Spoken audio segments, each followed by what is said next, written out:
کا سفینہ، زندگی کا قرینہ، روح مکہ مدینہ، آدمی کو بناتا ہے یہ انسان۔ ناظرین، آپ کا خیر مقدم ہے علم و علماء کے سیگمنٹ میں۔ آج ایک اور موضوع کے ساتھ ہم آپ کی خدمت میں حاضر ہیں، اور آپ جانتے ہیں کہ مختلف موضوعات کو شامل کیا جاتا ہے، اس پر علماء حضرات کی گفتگو شامل کیا جاتا ہے تاکہ بہترین انداز میں اپنے ناظرین کو ایجوکیٹ کیا جائے، آگاہ کیا جائے مختلف موضوعات کے حوالے سے۔ آج جو موضوع ہے وہ ہے گھریلو مسائل، اور وہ کون سا گھر ہے یا کون سا خاندان ہے کہ جو اس سے باہر ہے۔ ہر گھر میں، ہر خاندان میں کوئی نہ کوئی مسئلہ درپیش ضرور رہتا ہے۔ چھوٹا سا مسئلہ ہوتا ہے لیکن وہ بہت بڑی نوعیت اختیار کرنے کے بعد بہت بڑے بڑے اختلافات کو جنم دیتا ہے۔ بہرصورت اس حوالے سے ہم بات کریں گے۔ آج کا پروگرام بہت اہم ہے، بطور خاص ہماری مائیں بہنیں آج کا پروگرام ضرور دیکھیں، اور بلکہ سوشل میڈیا پر جب یہ آ جاتا ہے ریپیٹڈلی تو آپ اس کو دیکھ سکتے ہیں۔ استاذ العلماء حضرت علامہ مفتی محمد اکمل مدنی صاحب تشریف فرما ہے۔ السلام علیکم ورحمۃ اللہ۔ وعلیکم السلام ورحمۃ اللہ۔ اور آپ کے ساتھ تشریف فرما ممتاز و معروف عالم دین حضرت علامہ لیاقت حسین ازہری صاحب۔ السلام علیکم ورحمۃ اللہ۔ وعلیکم السلام ورحمۃ اللہ وبرکاتہ۔ اور آپ کے ساتھ تشریف فرما ہے پاکستان میں کراچی میں قادریہ سلسلے کی قدیم جو ایک خانقاہ ہے، اس کے سجادہ نشین ہمارے بہت ہی محترم و مکرم ڈاکٹر فرید الدین قادری صاحب، صاحبزادہ فرید الدین قادری صاحب اکثر و بیشتر ہمارے ARYQ TV کے پروگرامز میں تشریف لاتے ہیں، اور آج بھی آپ نے رونق بخشی۔ السلام علیکم ورحمۃ اللہ۔ وعلیکم السلام ورحمۃ اللہ۔ اور میرے بائیں جانب تشریف فرما نوجوان ممتاز ثنا خاں، ثقلین رشید، دانیال شیخ، علی شبیر اور تصدق رسول کا خیر مقدم۔ السلام علیکم ورحمۃ اللہ وبرکاتہ۔ اچھا حضرت، ابتداءً ہم چونکہ قبلہ مفتی صاحب کی خدمت میں حاضر ہوتے ہیں، اس کے بعد اس موضوع کو کنٹینیو کرتے ہیں۔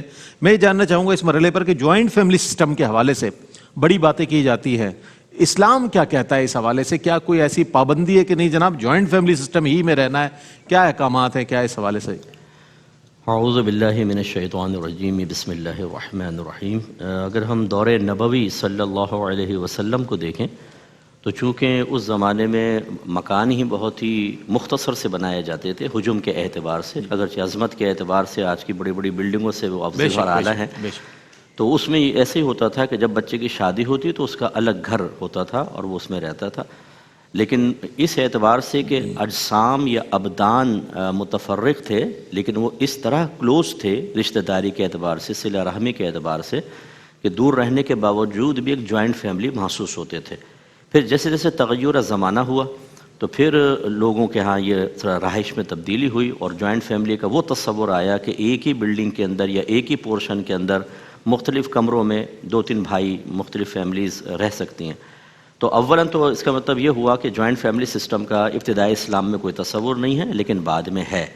اس لیے فقہائے اسلام نے بعض مسائل میں لکھا کہ اگر شوہر کے گھر والے زوجہ کو بہت ہی زیادہ تنگ کریں اور ان میں آپس میں کمپرومائز کی کوئی صورت نہ بنے تو وہ بالکل الگ رہائش بھی جا سکتی ہے۔ اس کا مطلب یہ تصور موجود ہے، لیکن وہی کہ مطلب بعد کے اعتبار سے پہلے نہیں۔ شوہر افورڈ کر سکتا ہو یا نہ کر سکتا ہو، دونوں صورتوں میں؟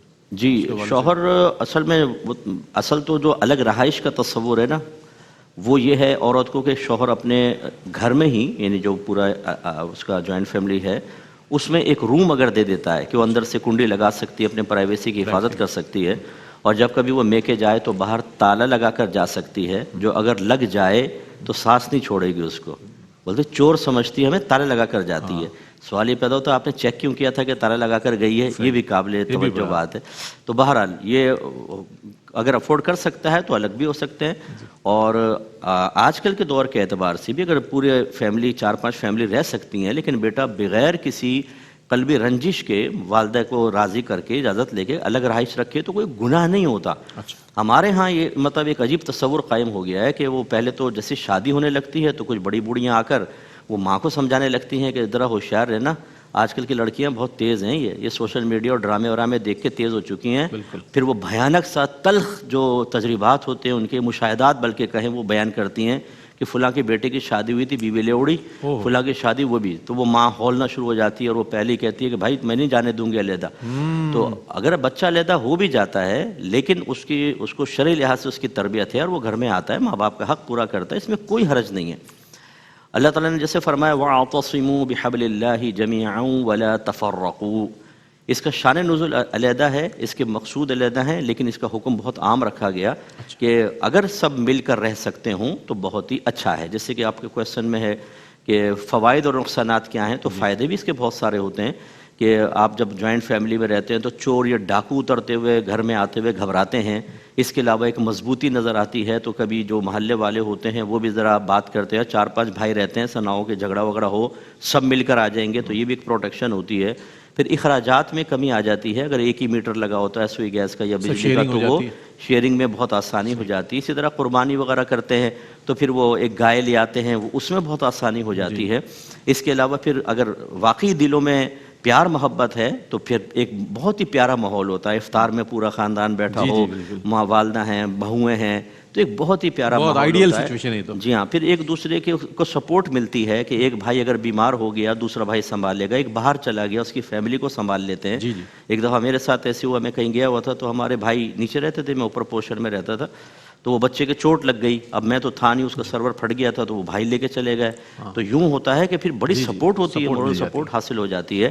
اور اسی طرح اگر کوئی بھائی ویک ہوتا ہے مالی اعتبار سے تو باقی سب چونکہ قریب ہوتے ہیں، کلوز ہوتے ہیں، تو ایک دوسرے کے بارے میں وہ جانتے ہیں. اور نقصانات کے پہلو، نقصانات جو ہے وہ صرف اتنے ہیں مختصر الفاظ میں کہ اس میں آج کل جو ہمارے ہاں صورتحال ہو رہی ہے کہ چھوٹی چھوٹی باتوں پر عدم برداشت کا مادہ نہیں رہا. یہ برداشت کا مادہ نہیں رہا تو عدم برداشت بہت زیادہ ہے.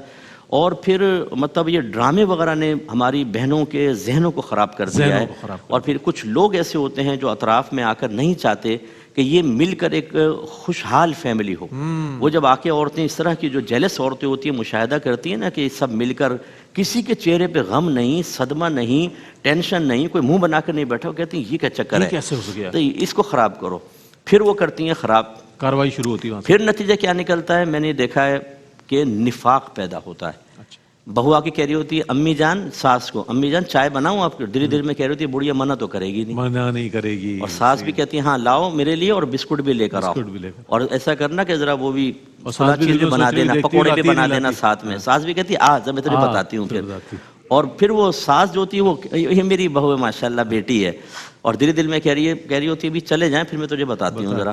یہ جو ایک نفاق کی صورت آتی ہے کہ ظاہر میں اظہار محبت اور دل میں نفرت، یہ چیز مناسب نہیں ہوتی. پھر اگر جھگڑا پھڈا ہو جائے، بچوں کے اوپر بڑے لڑ رہے ہوتے ہیں اور چھوٹی چھوٹی بات کے اندر گروپنگ بنا لیتے ہیں. بعض اوقات تو سگے بھائی بہنوں میں گروپنگ ہو جاتی ہے، اور پھر یہ بھابھیوں وغیرہ کے اندر گروپنگ ہو جاتی ہے، اور ایک میدان جنگ سج جاتا ہے. اور اتنی سیاست کہ اگر ان کو ملک دے دیا جائے تو شاید ملک کے اندر بھی یہ بیڑا غرق کر کے چلا ہی لیں گے. گھر کے اندر سیاست ہو رہی ہوتی ہے، تو اس سے خرابیاں بھی پیدا ہوتی ہیں، اچھائی بھی پیدا ہوتی ہیں. کوشش یہ کرنی چاہیے، خلاصہ اس کا یہ ہے کہ اگر آپ سب مل کر رہ سکتے ہیں پیار محبت سے تو joint family system best system ہے. اور اگر خدا نہ خواستہ ایسا نہیں ہے، روزانہ جھگڑا پھڈا، لڑائی مار کٹائی، نہ ادب نہ احترام، نہ بڑوں کا احترام، نہ چھوٹوں پہ شفقت، اس سے بہتر یہ ہے کہ دل میں محبت رکھتے ہوئے سیپریٹ ہو جایا جائے اور شرعی تقاضے پورے کرتے ہوئے میل جول ترک نہ کیا جائے. بہت اچھے انداز میں قبلہ مفتی صاحب نے جو ہے جوائنٹ فیملی سسٹم کے حوالے سے اسلامی جو تصور ہے وہ بھی پیش فرما دیا، اس کے فوائد و نقصانات کے حوالے سے بھی آگاہ فرما دیا. ایک ایسا جرنلی ایک ایسی بنیاد فراہم کر دی کہ جس پر ہم کئی سوالات کشید کر سکتے ہیں اور پروگرام کا حصہ بنا سکتے ہیں. لیکن ہمارے لیے جو سب سے بڑی مثال، سب سے اعلیٰ اور عرفہ مثال، وہ مثال نبی پاک علیہ الصلوۃ والسلام کی ہے. تو علامہ لیاقت حسین نظری صاحب سے میں جاننا چاہوں گا، علامہ صاحب یہ فرمائے گا کہ حضور علیہ الصلوۃ والسلام نے اپنے اہل خانہ کے ساتھ کس طرح کا حسن سلوک فرمایا، کس طرح کا رویہ اختیار فرمایا. میں چاہتا ہوں اس پر کچھ روشنی ڈالیے. جی بسم اللہ الرحمن الرحیم. جی اس میں بالکل صحیح فرمایا آپ نے کہ سب سے بڑی مثال آقا دو جہاں صلی اللہ تعالیٰ علیہ وسلم کی، جن کو خود رب تبارک و تعالیٰ نے نمونہ حیات بنایا اور ان کو آئیڈیل بنایا. لقد کان لکم فی رسول اللہ اسوۃ حسنہ، کہ اگر تمہیں کوئی زندگی کا آئیڈل بنانا ہے تو آقا دو جہاں صلی اللہ تعالیٰ علیہ وسلم کی حیات طیبہ ہے، حضور کی زندگی ہے. حضور علیہ السلام کی زندگی مبارک کے ہر پہلو کو دیکھیں، اور خاص طور پر آپ کا جو گھریلو پہلو ہے. ایک تو ام المومنین سیدہ عائشہ رضی اللہ تعالیٰ عنہ فرماتی ہیں کہ ما ضرب رسول اللہ صلی اللہ علیہ وسلم امرأۃ ولا خادما الا ان یجاہد فی سبیل اللہ. حضور علیہ السلام نے کبھی کسی عورت پر ہاتھ نہیں اٹھایا، کسی خادم پر، کسی غلام پر ہاتھ نہیں اٹھایا. یعنی کمزور طبقات پر ہاتھ اٹھانا، حالانکہ صحابہ کرام فرماتے ہیں کان رسول اللہ اشجع الناس، حضور سے بڑھ کر کون بہادر تھا؟ بے شک بے شک. تو فرمایا یہ کوئی بہادری نہیں ہے کہ انسان عورت پر ہاتھ اٹھائے اور غلام پر اور خادم پر ہاتھ اٹھائے. دوسرا فرمایا کہ گھر کے اندر حضور علیہ السلام کا کیا معمول تھا؟ تو آپ فرماتی ہے کہ حضور علیہ السلام میرے سرتاج جب گھر میں داخل ہوتے تو مسکراتے ہوئے آتے، اور جب گھر سے جاتے تو مسکراتے ہوئے سبحان جاتے. اللہ سبحان اللہ. اور یعمل فی بیتہ کما یعمل احدکم فی بیتہ، اللہ اور گھر کے اندر ایسے کام کر رہے ہوتے کہ جیسے تم میں سے ایک نارمل آدمی ہوتا ہے، عام آدمی اپنے گھر والوں کے ساتھ، اپنی فیملی کے ساتھ. یعنی امام الانبیاء سید الانبیاء صلی اللہ تعالی علیہ وسلم کی ذات و برکات ہے، اور حضور اپنی فیملی کے ساتھ ایسے گھل مل جاتے. فرمایا کیا کرتے؟ فرمایا کبھی اپنی بکری کا دودھ دو رہے ہوتے، ہائے ہائے ہائے. کبھی حضور علیہ السلام اپنے جوتا جو ہے اس کو گانٹ رہے ہوتے، کبھی اپنے کپڑے سی رہے ہوتے. پیوند لگا رہے ہیں. اور بعض روایات کے اندر آتا ہے کہ اس زمانے کے اندر چونکہ لکڑیاں وغیرہ اس سے آگ جلائی جاتی، تو حضور علیہ السلام جو ہے وہ لکڑیاں جلانے کے اندر وہ تعاون کرتے اپنے آل خانہ کے ساتھ. بعض روایات کے اندر میں نے پڑھی نہیں ہے کہ لیکن کسی بڑے عالم نے ذکر کیا کہ ام المومنین سیدہ عائشہ رضی اللہ تعالی عنہا چونکہ چھوٹی تھی تو حضور علیہ السلام ان کو روٹی بنانے کا طریقہ اور روٹی بناتے تھے. تو گھر کے تمام کام، بخاری شریف کی حدیث پاک ہے، ام المومنین خود فرماتی ہے کہ گھر کے جو کام ہوتے ہیں چھوٹے چھوٹے خدمت کے، فرمایا وہ ہمارے ساتھ اس میں جو ہے معاونت کرتے اور شیئرنگ کرتے. سبحان اللہ. آج ہمارا حال یہ ہے کہ ٹیبل پر کھانا لگا ہوا ہے، وہ تو سب سور کے لگ کے آ گیا ہے. پانی بھی تھوڑا دور ہوتا تو کہتے ہیں ذرا پانی پکڑانا، ذرا پانی پکڑانا، پانی پکڑانا، کہ ذرا چمچ اٹھا کے دینا، چمچ. یعنی یہ مہربانی، یہ نہیں کہتے کہ چمچ اٹھا کے کھانا بھر کے میرے منہ میں لینا پڑ جائے. ہے جی. اللہ تو یہ ہماری نزاکتیں ہیں آج کل. اس کو بڑا آر سمجھا جاتا ہے. کوئی بڑا علامہ فہامہ ہو، کوئی پیر صاحب ہو، کہتے ہیں نہیں کیا وہ تو جوتے بھی خود نہیں پہنتے، کہتے ہیں یہ لیں پہنا دے جوتے بھی. آج کل تو یہ سلسلہ میں نہیں کہہ سکتا ہوں. جنہیں تو نے سمجھا میری بے وفائیاں میری زندگی کی مجبوریاں تھی. تو وہ صورتحال ایسی ہے. حضور علیہ السلام کا عمل کیا ہے کہ حضور علیہ السلام کوشش یہی فرماتے تھے، اور صحابہ کرام کو تلقین بھی یہی فرماتے تھے جو آپ نے فرمایا کہ اگر جو ہے کوئی چھوٹی چیز گر بھی جاتی تو حضور خود اتر کے، سواری سے اتر کے اللہ وہ اس کو پکڑتے تھے اور اٹھاتے تھے، اور فرماتے تھے کہ جتنا ہو سکے اپنا کام خود کریں. اور پھر سب سے بڑھ کر حضور کا جو اخلاق ہے، حضور فرماتے بعثت لأتمم مکارم الاخلاق. اللہ. کئی بعثت کے کئی جو ہے وہ شعبہ جات ہیں اور کئی اس کے جو ہے وہ کار ہیں، اس میں سے ایک اہم ترین یہ ہے کہ میں اخلاق کے تمام شعبہ جات کو مکمل کرنے کے لیے آیا ہوں. پھر حضور صلی اللہ علیہ وسلم نے معیار اخلاق کا کیا قرار دیا؟ ہم تو باہر ملتے ہیں شادیوں میں ادھر ادھر مسکراہٹوں کے ساتھ، تبادلوں کے ساتھ. فرمایا خیرکم خیرکم لأہلہ وانا خیرکم لأہلہ. فرمایا اخلاق کا یہ پتہ چلے گا، اخلاق ان عادات راسخہ کو کہتے ہیں. ایک جذباتی انداز میں انسان کا کہیں ایموشنل ہو جاتا ہے، لیکن جو مستقل طور پر ہے، دیکھیں پڑوسی کو اخلاق کا معیار قرار دیا، گھر والوں کو اخلاق کا معیار قرار دیا، نیبرز کو، کولیگز کو. اس کی وجہ یہ ہوتا ہے کہ ان کے ساتھ انسان کا روزمرہ کا معاملہ ہوتا ہے، مفادات کا بھی ٹکراؤ ہوتا ہے. فرمایا تب پتہ چلے گا کہ اس کے اخلاق کتنے راسخ ہیں اور کتنے پختہ ہیں. تو حضور صلی اللہ علیہ وسلم نے فرمایا کہ اخلاق کی بات کرتے ہو تو فرمایا کہ اخلاق اس کے اچھے ہیں جس کے اپنے گھر والوں کے ساتھ، اپنی فیملی کے ساتھ.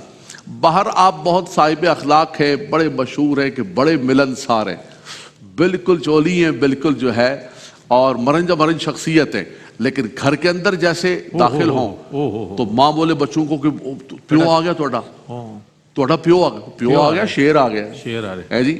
اور پنجابی کہتے ہیں ہٹو پترو ہٹو، پیو آ گیا توڑا. تو ایسا نہ لگے کہ ببر شیر گھر میں داخل ہو گیا ہے، بلکہ وہ جو ام المومنین نے فرمایا کہ میرے سرتاج گھر آتے تو مسکراتے ہوئے جاتے تو مسکراتے ہوئے. سبحان اللہ سبحان اللہ. کیا بات ہے، یہ مثال ہے.